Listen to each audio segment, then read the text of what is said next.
Ma sœur s'est moquée de moi, où sont ton mari et tes enfants? Ah c'est vrai, tu n'en as pas, mes parents ont ri, alors j'ai répondu, où est votre argent? Ah c'est vrai, c'est moi qui subviens à vos besoins. Jusqu'à aujourd'hui. Le silence s'est abattu sur la table et c'est cette nuit-là que tout a changé. Lors d'un dîner de famille, ma sœur s'est moquée de moi. Où sont ton mari et tes enfants? Ah, c'est vrai. Tu n'en as pas, mes parents ont ri, alors j'ai dit, où est ton argent? Ah, c'est vrai. C'est moi qui te soutiens financièrement jusqu'à aujourd'hui. Un silence s'est abattu sur la table, et c'est cette nuit-là que tout a changé. Bonjour, je m'appelle Chloé Dubois, j'ai 31 ans et je vis à Lyon, en France. Et chacun de mes jours commence comme la sonnerie répétitive d'un réveil. Je me réveille dans mon petit appartement de la Croix-Rousse, je bois un café noir sans sucre, puis je me dépêche d'attraper le bus du matin pour me rendre à l'entreprise technologique où je travaille comme chef de produit.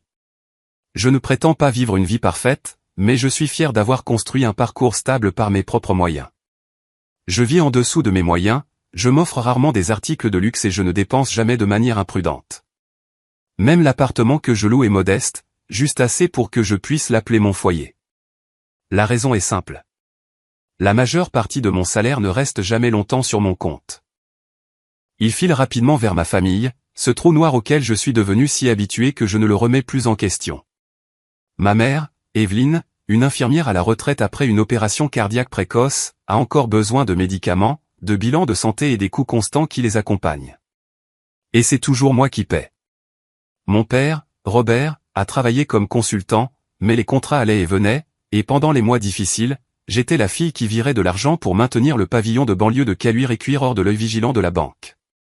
Et puis il y a Camille, ma sœur cadette, 28 ans. Jeune, belle, adorée par la famille, et aussi celle que j'ai sauvée d'innombrables fois lorsqu'elle a abandonné ses études, pris du retard sur son loyer ou plafonné ses cartes de crédit de manière irréfléchie. Je ne me suis jamais considéré comme celle qui portait le fardeau.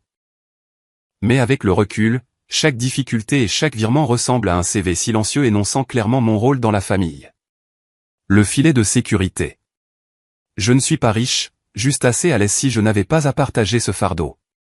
Un salaire stable dans la tech pourrait me permettre de voyager, d'acheter un petit appartement, ou au moins d'épargner pour l'avenir. Mais je ne faisais que rarement tout cela. Les voyages dont je rêvais un été en Italie, une semaine de ski à Chamonix étaient toujours annulés après un appel téléphonique frénétique de ma mère ou un message paniqué de Camille.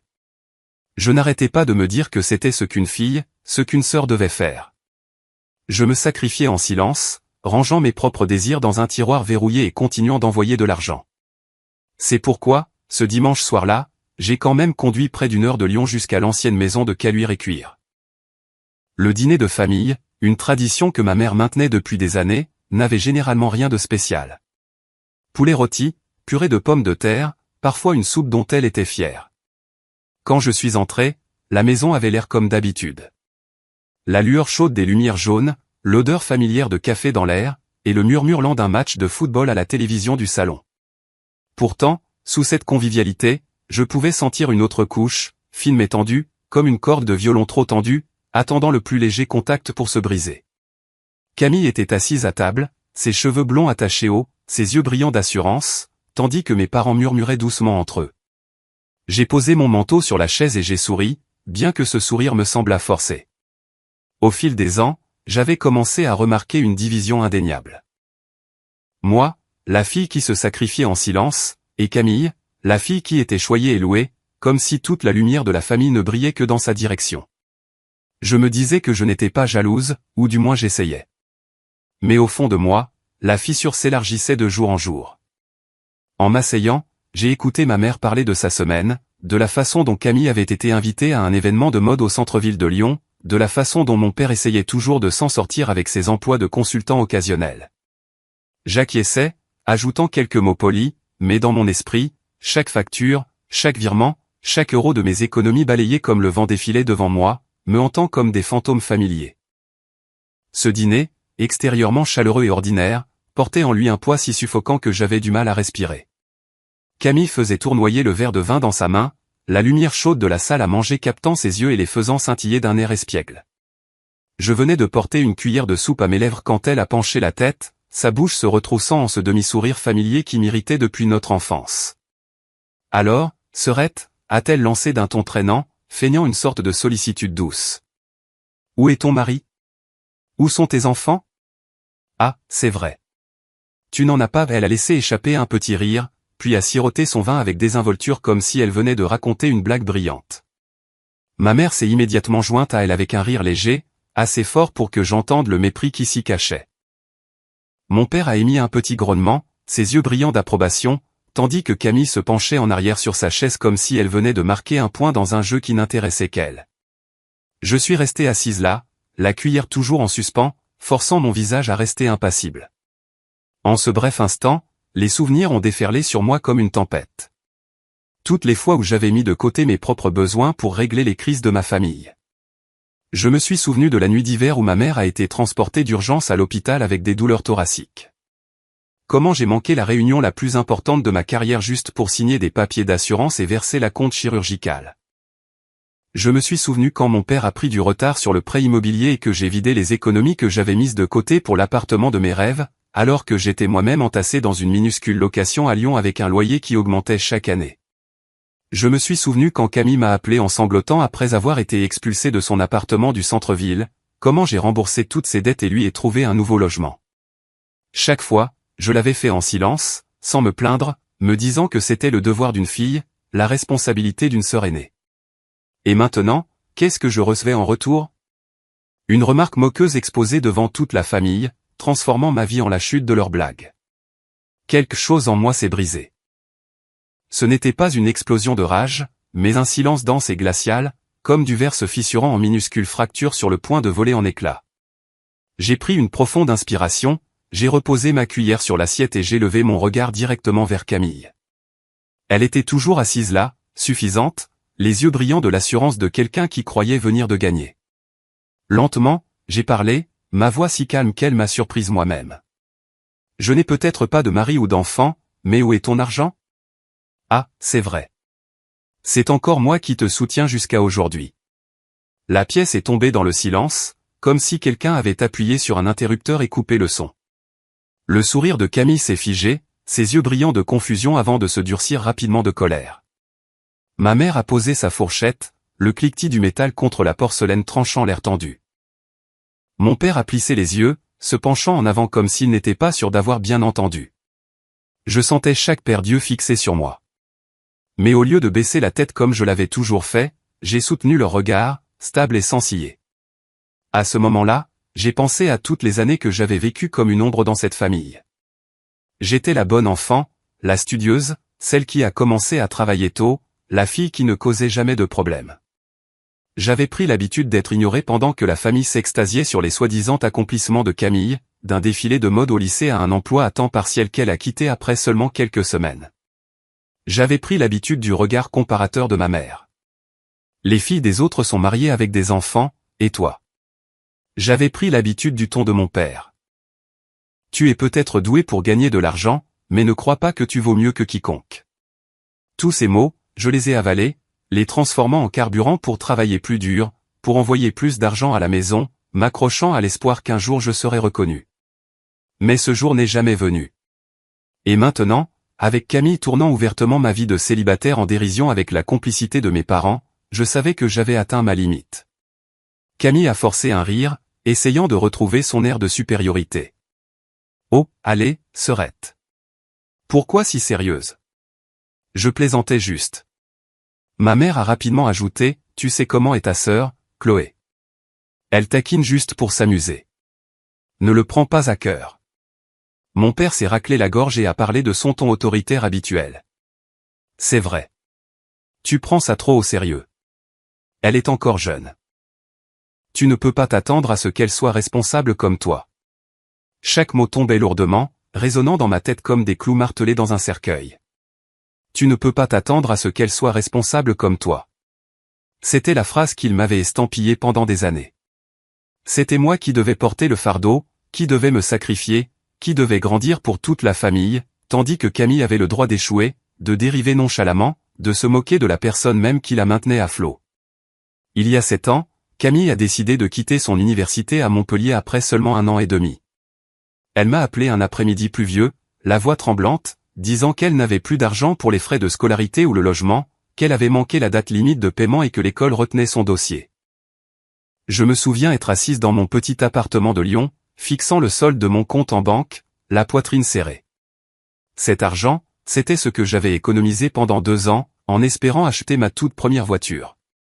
Au lieu de cela, j'ai viré près de 12 000 € à son école pour couvrir ses dettes et j'ai même ajouté quelques centaines de plus pour ses frais de subsistance. Quand ma mère a demandé, j'ai simplement dit « je m'en occupe ». Et j'ai raccroché, le cœur endolori, mais espérant que Camille apprécierait enfin le sacrifice. Mais quelques mois plus tard, elle a complètement abandonné ses études, est retournée à la maison, et l'argent que j'avais versé avait disparu sans laisser de traces. Une autre fois, un été, j'avais prévu des vacances d'1 semaine sur la Côte d'Azur. J'avais réservé des billets d'avion, trouvé un Airbnb près de la plage à Nice, et même acheté une robe longue bleu mer juste pour le voyage. C'était censé être les premières vacances que je prenais pour moi-même depuis des années. Mais seulement 3 jours avant le départ, ma mère a appelé en désespoir de cause.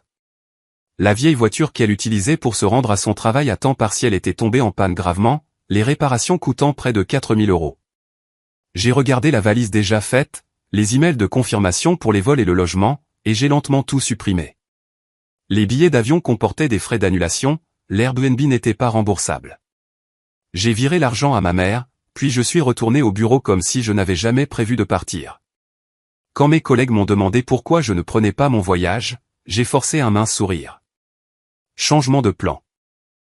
À l'intérieur, mon désir de respirer l'air frais de la Méditerranée était écrasé, remplacé par un vide terne qui persistait. Mais le souvenir qui pique le plus est lié à cette maison. La maison de caluire et cuir que je croyais autrefois être un symbole de sécurité.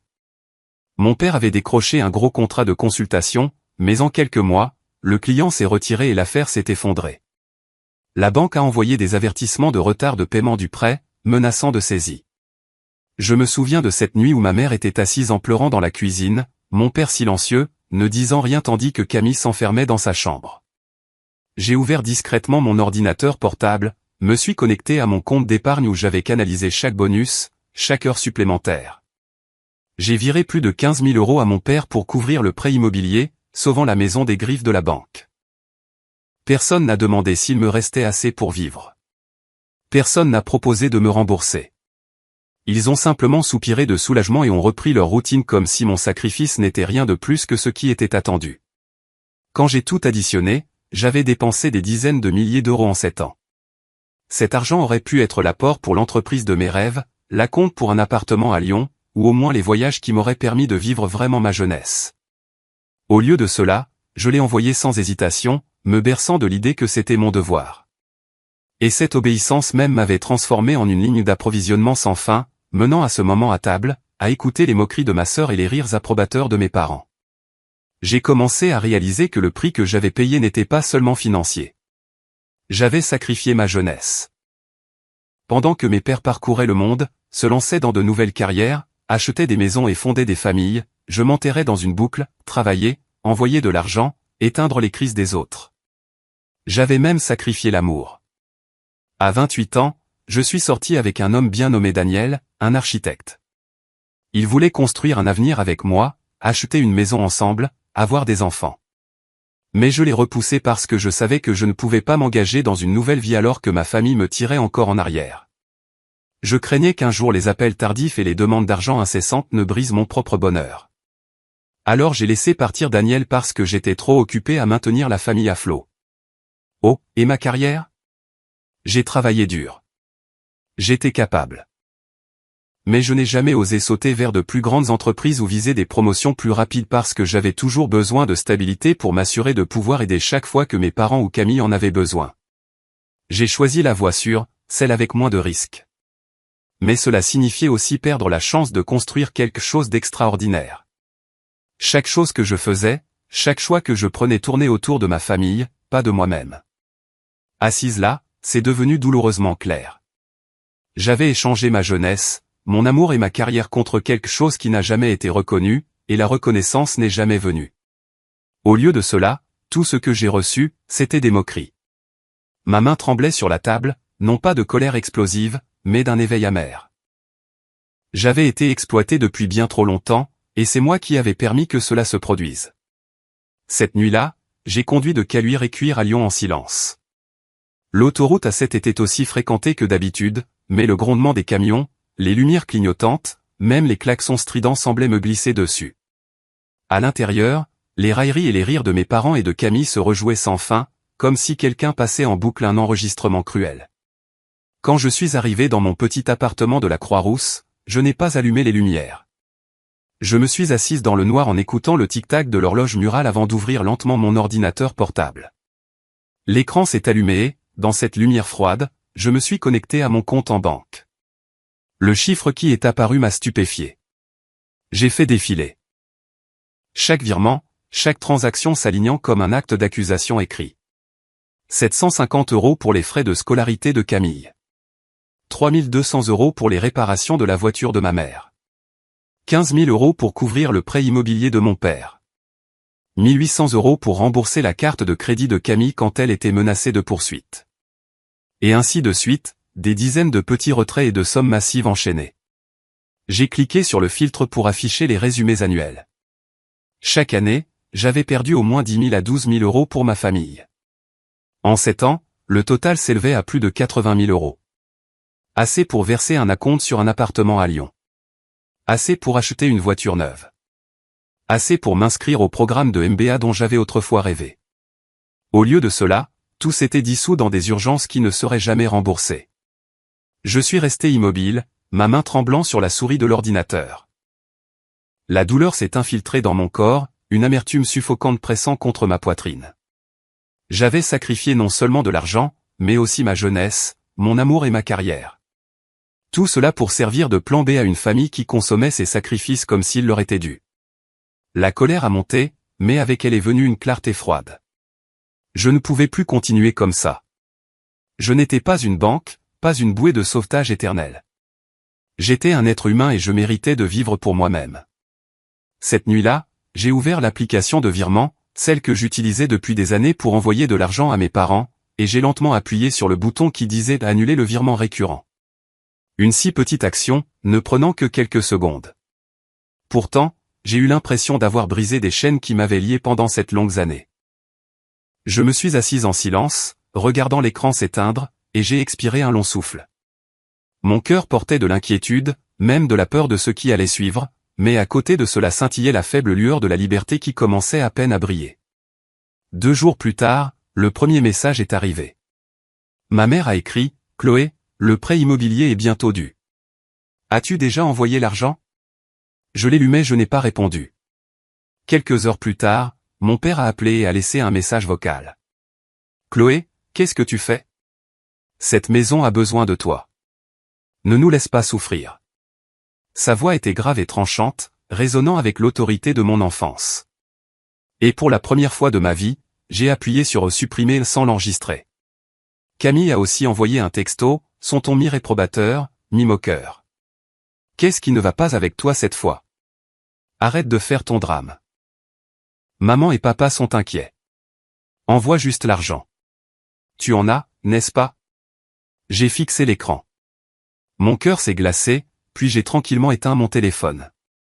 Dans les jours qui ont suivi, les messages ont afflué comme une tempête. Ma mère a écrit, « Ne laisse pas cette petite affaire déchirer la famille. » Mon père a écrit, « Tu es égoïste. Toute cette famille a toujours compté sur toi.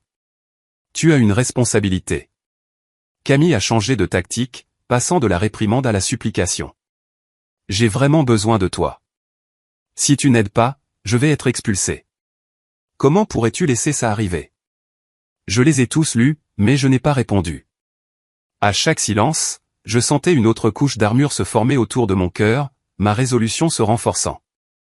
Vendredi soir, je suis rentré à mon appartement, je me suis assise à mon bureau et j'ai ouvert un cahier vierge. Sur la première page, j'ai écrit « Plus de plan B ». En dessous, j'ai listé tout ce que je devais faire pour moi-même, économiser pour acheter ma propre maison, passer du temps avec de vrais amis, prendre soin de ma santé, m'inscrire au programme de MBA que j'avais reporté. Chaque ligne était comme une brique posée pour construire les fondations d'une nouvelle vie. Quand j'ai fermé le cahier, j'ai entendu mon cœur battre lentement et régulièrement. Mes parents pourraient devenir furieux, Camille pourrait me détester, et je pourrais perdre la fausse paix à laquelle je m'étais accroché pendant des années. Mais je savais que si je n'arrêtais pas maintenant, je me perdrais pour toujours, et je n'étais plus disposé à payer ce prix pour une telle ingratitude.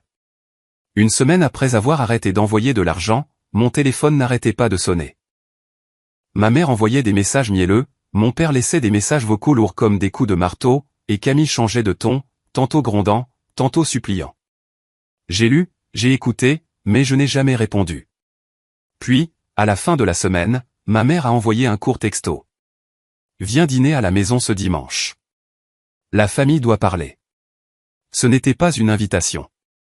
C'était un ordre. Je me suis assise sur le canapé, fixant les mots qui brillaient sur mon écran, la poitrine serrée.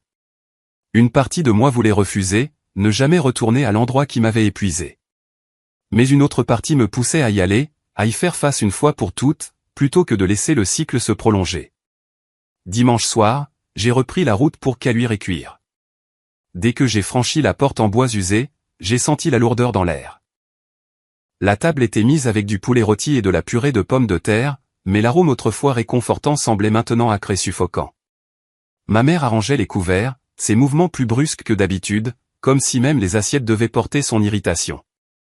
Mon père était assis au bout de la table, les bras croisés, le visage froid comme la pierre. Camille était adossée à sa chaise, les bras croisés, les yeux rivés sur son téléphone, feignant l'indifférence, bien que la courbe de ses lèvres trahît un défi suffisant. J'ai tiré une chaise et je me suis assise. Personne n'a parlé pendant plusieurs minutes, seul le léger cliquetis des ustensiles rompait le silence. Puis la voix de ma mère a percé, dirigée non pas vers moi, mais vers la nourriture dans son assiette. Chloé, cette famille ne peut pas fonctionner sans ta contribution. Tu gagnes bien ta vie. Aider est tout à fait naturel. Ton père et moi nous sommes sacrifiés pour vous pendant toutes ces années. Maintenant, c'est à ton tour de donner en retour. Qu'y a-t-il de mal à ça? J'ai pris une profonde inspiration. Si cela avait été moi il y a un an, j'aurais peut-être mordu ma langue, gardé le silence, et plus tard glissé de l'argent sur leur compte en secret. Mais maintenant, après tout ce qui s'était accumulé, je n'avais plus peur. J'ai regardé ma mère droit dans les yeux et chaque mot que j'ai prononcé est tombé lourdement comme une pierre. Ce n'est pas de l'aide. C'est de l'exploitation. La pièce s'est figée. Camille a laissé échapper un court rire moqueur, levant les yeux de son téléphone, son regard acéré de mépris. Oh, s'il te plaît, ne joue pas les vertueuses. Tu as de l'argent, mais tu es toujours célibataire. Je ne comprends pas pourquoi tu te la joues si grande dame. Si j'étais toi, j'aurais honte que personne ne veuille même m'épouser. Une bouffée de chaleur m'est montée à la poitrine, mais j'ai gardé ma voix stable, calme, sans un tremblement. La différence, c'est que je travaille pour mon argent alors que tu ne sais que le dépenser. Sans moi, tu aurais perdu ton logement depuis longtemps. Ma mère est rapidement intervenue, son ton urgent. Chloé, ne parle pas à ta sœur comme ça. Elle est encore jeune. Elle n'a pas encore trouvé sa voie comme toi. Tu es la sœur aînée. Tu dois être plus indulgente. Je me suis retourné, les yeux rivés sur Camille, mais mes mots s'adressaient à toute la table. Être indulgent ne signifie pas laisser les gens me piétiner. Je ne suis pas une banque. Je ne suis pas un portefeuille sans fond. Toutes ces années, je suis restée silencieuse. J'ai donné. Et pourquoi? Pour être moquée comme une ratée simplement parce que je ne suis pas mariée. Le visage de Camille est devenu rouge, sa bouche s'ouvrant comme pour riposter. Mais avant qu'elle ne puisse parler, mon père a frappé la table de sa main. Le craquement sec a fait trembler les couverts. Son regard perçant s'est fixé sur moi. Sa voix était un grognement sourd. Surveille ton langage. C'est ta maison. Tu devrais connaître ta place. Tu te crois si génial. Tu n'as de l'argent que parce que tes parents t'ont élevé. N'oublie pas d'où tu viens. J'ai repoussé ma chaise, le grincement du bois contre le sol perçant le silence. Tout mon corps tremblait, mais ma voix était claire et résolue. Si c'est le cas, alors peut-être que je n'ai pas ma place dans cette maison. Je l'ai maintenu debout, mais tout ce que j'ai reçu en retour, c'est du mépris. Si vous ne me voyez que comme un portefeuille, alors je suis désolé. Je ne serai plus là pour être exploité. La pièce est tombée dans le silence.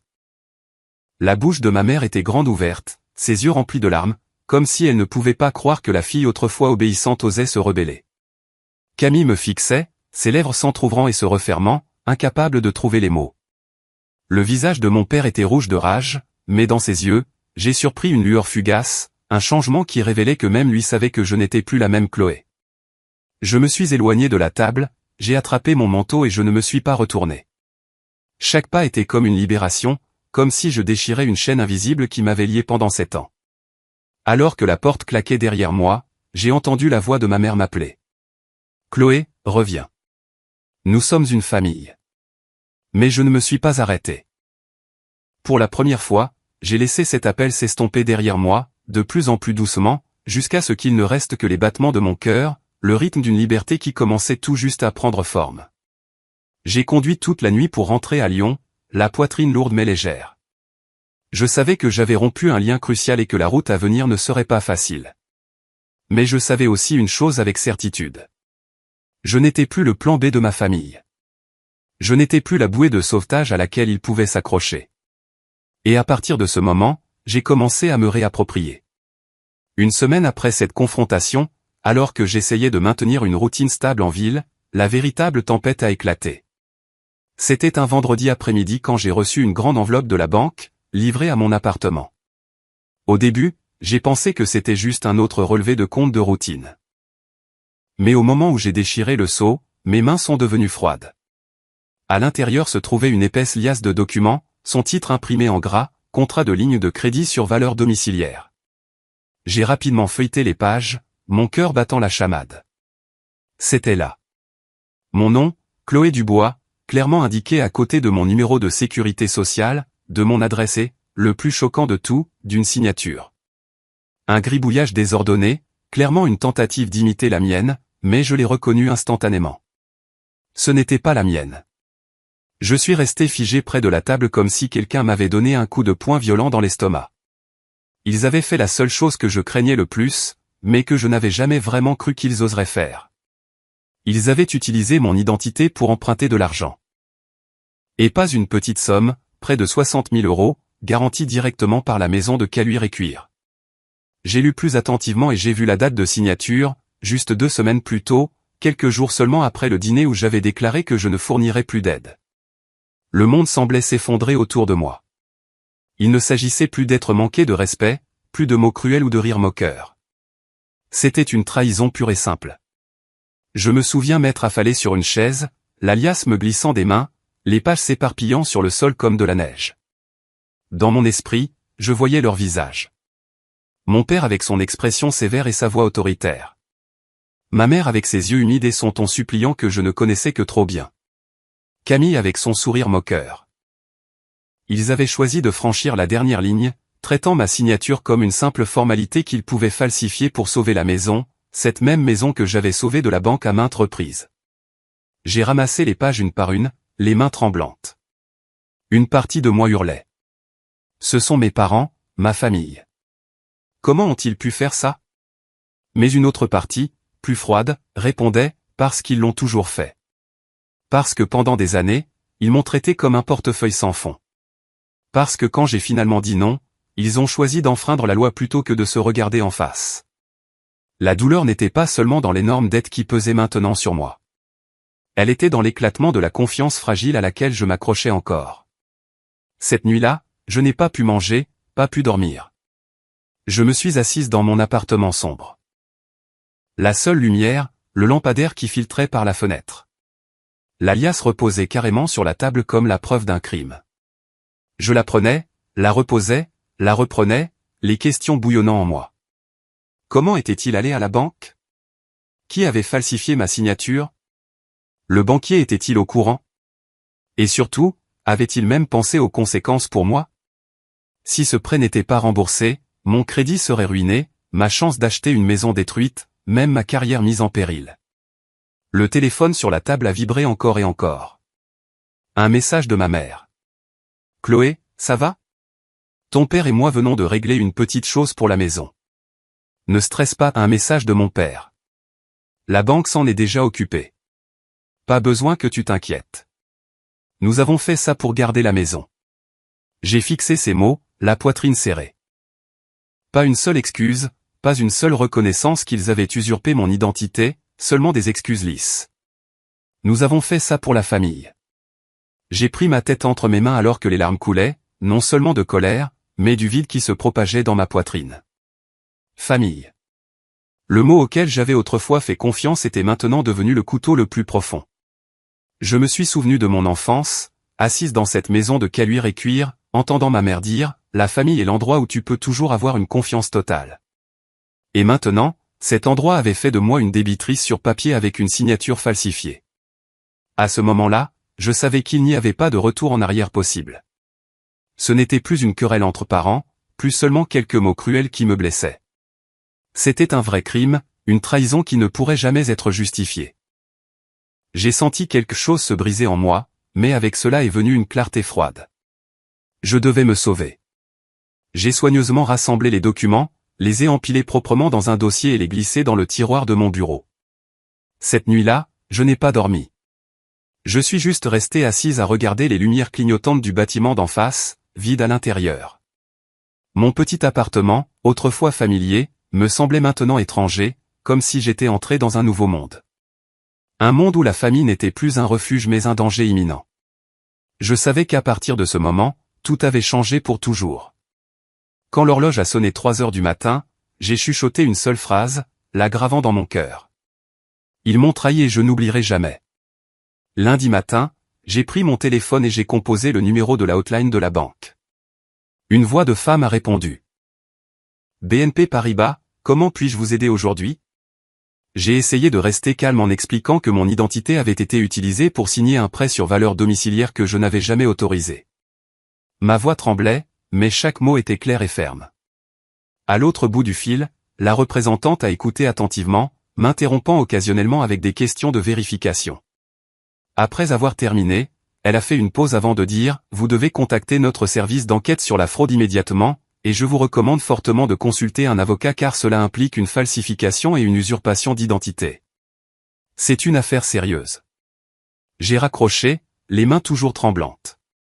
Pendant un instant, j'ai eu l'impression que le poids du monde s'était alourdi de plusieurs tonnes. Pourtant, une petite étincelle a vacillé en moi. Pour la première fois, je pouvais réellement faire quelque chose pour me protéger au lieu de subir en silence. Le lendemain matin, j'ai cherché en ligne des avocats à Lyon spécialisés dans la fraude et l'usurpation d'identité. Un nom est apparu à plusieurs reprises, accompagné de critiques élogieuses. Maître Sophie Nguyen, une avocate franco-vietnamienne qui avait traité de nombreux cas d'exploitation financière familiale. J'ai appuyé sur Appeler et j'ai pris rendez-vous. Le lundi après-midi, j'entrais dans le bureau de Maître Nguyen, un immeuble soigné près du centre-ville. L'espace était rempli de lumière naturelle, avec un bureau en bois poli et des étagères garnies de dossiers. Sophie semblait avoir la quarantaine, ses cheveux noirs soigneusement épinglés, son expression calme, mais ses yeux vifs. Elle m'a serré la main fermement et m'a fait signe de m'asseoir. J'ai fait glisser les documents falsifiés sur le bureau. Alors que Sophie feuilletait chaque page, mon cœur s'est accéléré, craignant qu'elle ne me voie comme faible ou stupide.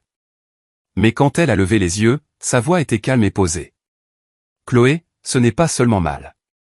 C'est un acte criminel. Falsification, fraude, usurpation d'identité. Votre famille a franchi la ligne entre l'emprunt et la violation de la loi. » Je suis resté figé, le cœur sursautant au mot acte criminel, même si je connaissais déjà la vérité. L'entendre déclarer si clairement m'a fait trembler. Sophie a poursuivi, vous avez le droit de déposer un rapport de fraude auprès de la banque, le droit d'exiger le retrait de toute responsabilité de ce prêt et, si nécessaire, nous pouvons porter cette affaire devant les tribunaux. Je me suis mordu la lèvre, ma voix rauque, mais ce sont mes parents et ma sœur. Sophie a penché la tête, ses yeux à la fois fermes et compatissants. Je comprends, mais le fait qu'ils soient votre famille ne change rien à la nature de ce qu'ils ont fait. Chloé, vous avez le droit d'être protégée. Vous ne pouvez pas continuer à les laisser piétiner votre vie et votre avenir juste à cause du mot « famille ». Je suis resté immobile, les mains étroitement jointes, l'esprit en plein désarroi. Une partie de moi voulait faire demi-tour, garder le silence à nouveau pour préserver la paix. Mais l'image de cette signature falsifiée, de la dette de 60 000 €, et du ton froid de mes parents le justifiant, n'arrêtait pas de défiler devant moi. Et puis je me suis souvenu être assise seule au bord de la Saône, écoutant les vagues, réalisant que je n'étais rien de plus qu'un portefeuille pour eux. Ce sentiment m'a profondément blessé, comme une lame se tordant en moi. Je savais que si je gardais le silence cette fois, je perdrais tout, pas seulement de l'argent, mais moi-même. J'ai pris une profonde inspiration, j'ai relevé la tête et j'ai regardé Sophie droit dans les yeux. Je ne resterai plus silencieuse. S'il vous plaît, aidez-moi. Sophie a hoché la tête, son visage calme, mais ses yeux brillaient de conviction. Nous commencerons immédiatement. Et Chloé, souvenez-vous de ceci. Cette fois, vous n'êtes pas seul. En quittant le bureau de Sophie, je suis sorti dans la rue, le vent fouettant mon visage. Mais à l'intérieur, je me sentais plus lucide que jamais. Je savais que la route à venir serait difficile, remplie de confrontations et d'amertume. Mais je savais aussi que pour la première fois depuis des années, je choisissais de me défendre. Et cette fois, j'irai jusqu'au bout. Ce soir-là, après avoir rencontré Sophie, j'ai ouvert mon ordinateur portable et pour la première fois, je ne me suis pas senti comme quelqu'un acculé sans issue. J'ai suivi chaque étape qu'elle m'avait conseillée, gelé tous mes crédits pour empêcher quiconque d'utiliser à nouveau mon identité, changer chaque mot de passe, des emails au compte bancaire en passant par des petites choses comme Netflix et Amazon. Chaque fois que je tapais un nouveau mot de passe, j'avais l'impression de construire un autre mur de protection autour de ma vie. Puis j'ai ouvert un tout nouveau compte dans une autre banque, que personne dans ma famille ne connaissait, et j'y ai transféré la plupart de mes économies. Le soulagement de voir mon solde en sécurité dans un espace scellé était indescriptible, comme reprendre un contrôle qui m'échappait depuis des années. Ce n'était pas seulement une question de finances. J'ai commencé à penser à moi différemment.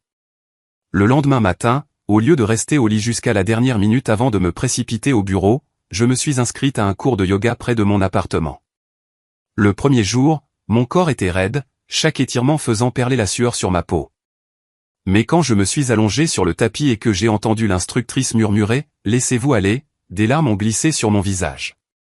Pendant tant d'années, je n'avais fait que tout retenir, sans jamais me permettre de relâcher. En plus du yoga, j'ai commencé à cuisiner pour moi-même au lieu de vivre de plats à emporter. Des repas simples, du poulet poêlé, une salade fraîche, un petit verre de vin donnaient à mon petit appartement le sentiment d'un vrai foyer, pas seulement une étape pour quelqu'un d'épuisé. Au travail, le changement a commencé à se voir aussi. J'ai mis mon énergie dans un grand projet qui était en suspens depuis des mois.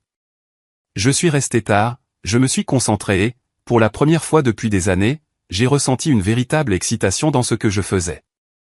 Un après-midi, mon patron, Mathieu, est passé devant mon bureau, s'est arrêté et a posé sa main sur le rapport que je venais de terminer. Excellent travail, Chloé.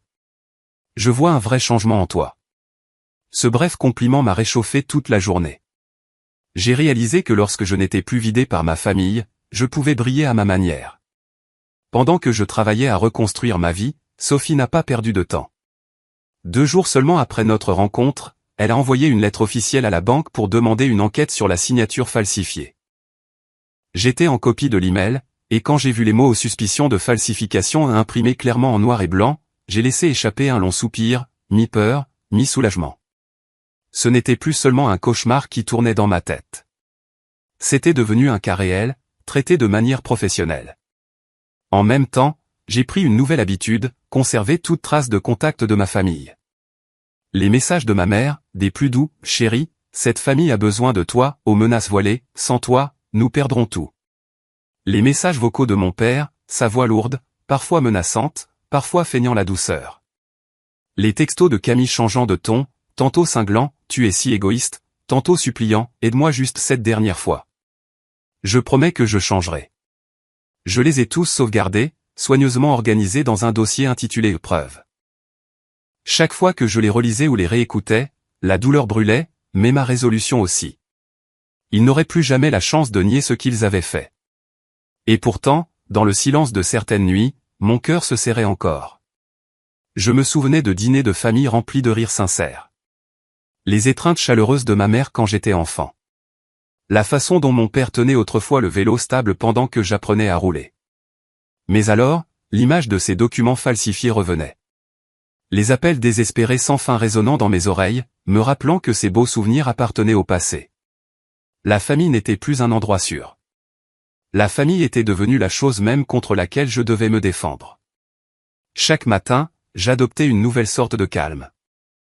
J'arrivais au bureau avec assurance, je me présentais au yoga avec patience, et je me préparais le dîner comme pour me rappeler, Chloé, tu mérites aussi qu'on prenne soin de toi. Et chaque soir, alors que le dossier de preuve s'alourdissait, je savais que je ne faisais plus que survivre. Je me préparais. Je me préparais pour le jour où je leur ferais face, non pas comme un portefeuille ambulant, mais comme une femme qui connaissait sa propre valeur. Une nuit, je me suis assise près de la fenêtre, les lumières de la ville se reflétant sur la vitre, une tasse de thé chaud dans les mains. Je ne sentais plus le tremblement, plus l'obscurité m'engloutir. Au lieu de cela, je sentais une attente patiente, une petite flamme brûlant régulièrement. J'ai chuchoté, cette fois, ils devront me faire face, et je ne reculerai pas. Sophie et moi avons passé près d'une semaine à monter le dossier.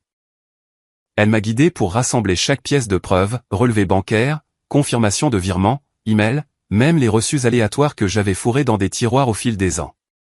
Lorsque le décompte final est apparu 84 762 € en 7 ans, je suis resté abasourdi. Près de 85 000 €. Pas quelques centaines, pas quelques milliers. C'était ma jeunesse. Les vacances que je n'ai jamais prises, les rendez-vous que j'ai annulés, les promotions que j'ai laissées passer juste pour maintenir tout à flot. Sophie a tout organisé dans un épais classeur. Chaque section marquée avec des onglets colorés, historique des paiements, prêts falsifiés, dossier de Camille. À l'intérieur se trouvaient également les propres défauts de paiement de Camille, ses cartes de crédit annulées, ses prêts étudiants en souffrance, ses anciens avis d'expulsion. En regardant ces pages, j'ai frissonné comme si je regardais dans un miroir qui me mettait à nu, tout en réalisant que j'étais prête à leur tendre ce miroir.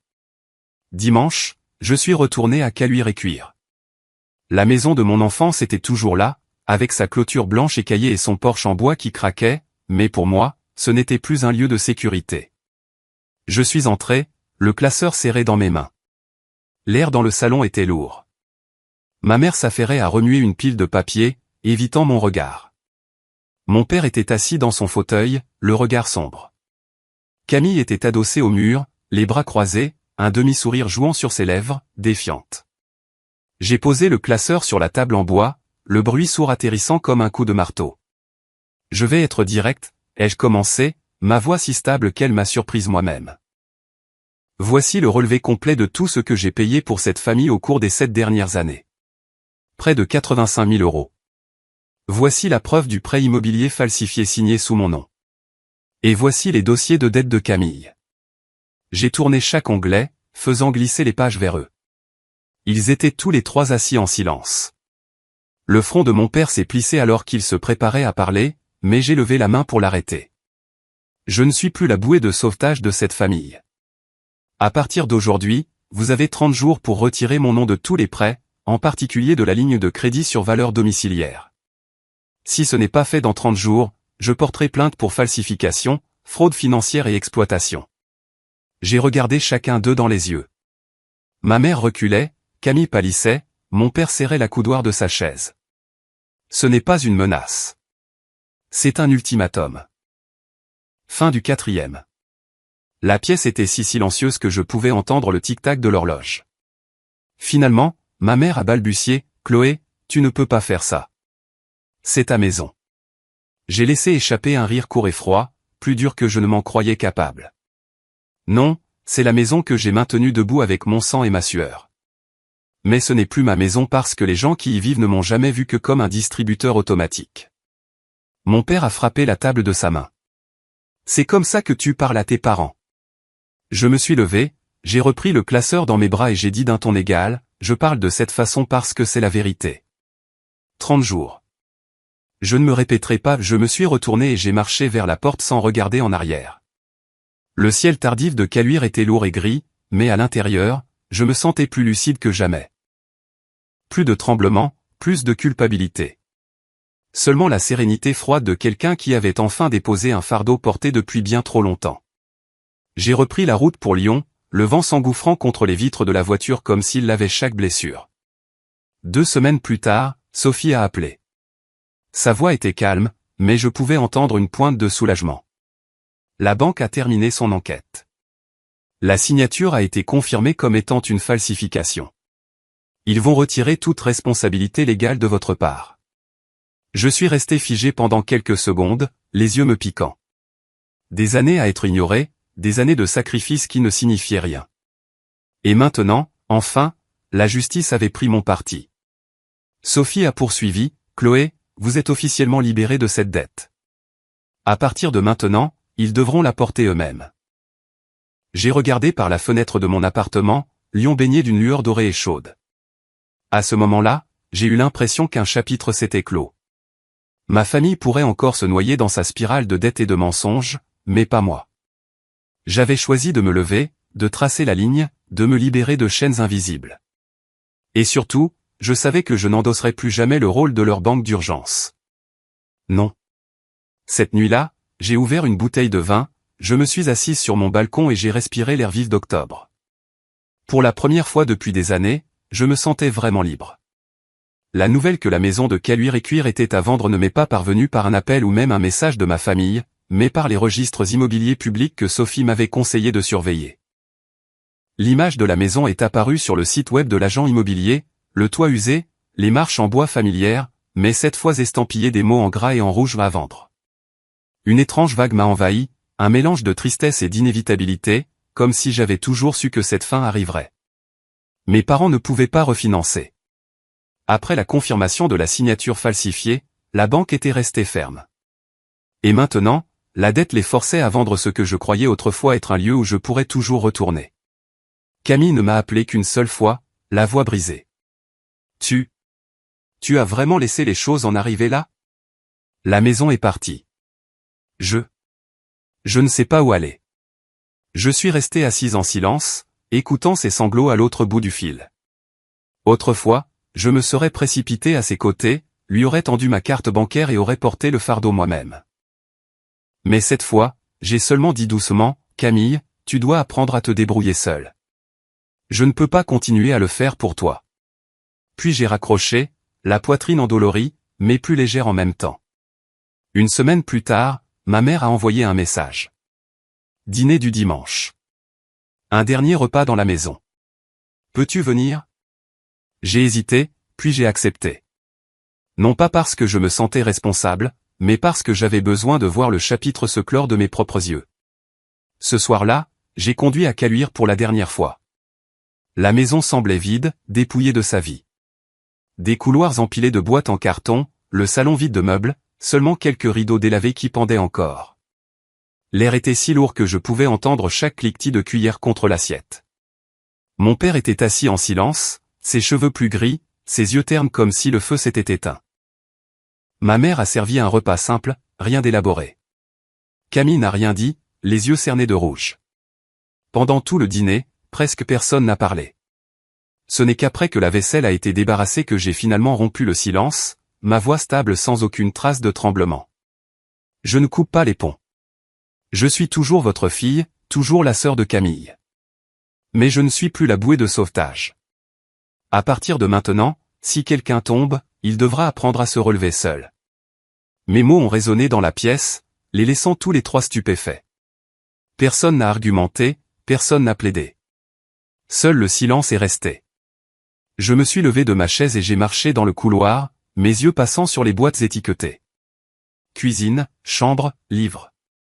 Tant de souvenirs d'enfance, autrefois liés au devoir et à l'obligation, maintenant emballés dans du carton brun usé. J'ai ouvert la porte, j'ai pris une profonde inspiration de l'air froid de la nuit, puis je me suis retourné pour un dernier mot. J'espère que vous trouverez tous un moyen d'avancer, mais je ne peux plus vivre vos vies pour vous. En descendant les marches du porche, je savais que je laissais derrière moi un morceau de ma jeunesse. Cette maison m'avait maintenu en place avec les chaînes invisibles de l'obligation. Maintenant, elle était partie, et les chaînes s'étaient brisées avec elle. Dans les semaines qui ont suivi, j'ai mis toute mon énergie dans le travail. Le projet que je dirigeais a dépassé toutes les attentes et, lors de la réunion trimestrielle, mon patron Mathieu a déclaré publiquement, Chloé est la raison pour laquelle nous avons réalisé cette percée. Quelques mois plus tard, j'ai reçu ma promotion au poste de chef de produit senior. Pour la première fois de ma vie, mon succès n'était pas éclipsé par des appels désespérés de ma famille pour de l'argent. C'était simplement le mien, gagné par mes propres capacités et ma propre détermination. En dehors du travail, j'ai commencé à reconstruire ma vie personnelle. J'ai rejoint un cours de cuisine le jeudi soir où j'ai rencontré de nouveaux amis, des gens qui ne se souciaient pas de combien d'argent j'avais ou si j'étais célibataire ou marié. Ils appréciaient la sincérité et les histoires que je partageais. J'ai rejoint un groupe de bénévoles au centre communautaire pour animer des ateliers scientifiques pour les enfants.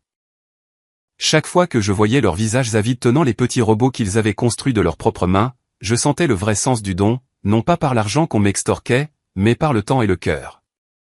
J'ai aussi commencé à prendre soin de moi de petites manières significatives, faire du jogging autour du parc de la Tête d'Or le week-end, passer des après-midi à lire dans un café, me préparer un bon dîner le soir, puis appeler des amis juste pour rire et parler.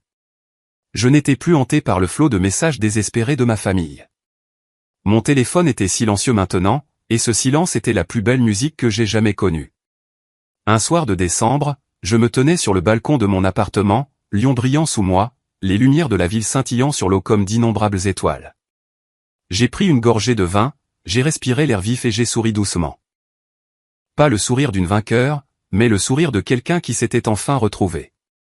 Le message résonnait clairement dans mon cœur comme s'il y était écrit « Votre valeur ne réside pas dans le fait d'être la bouée de sauvetage de tout le monde.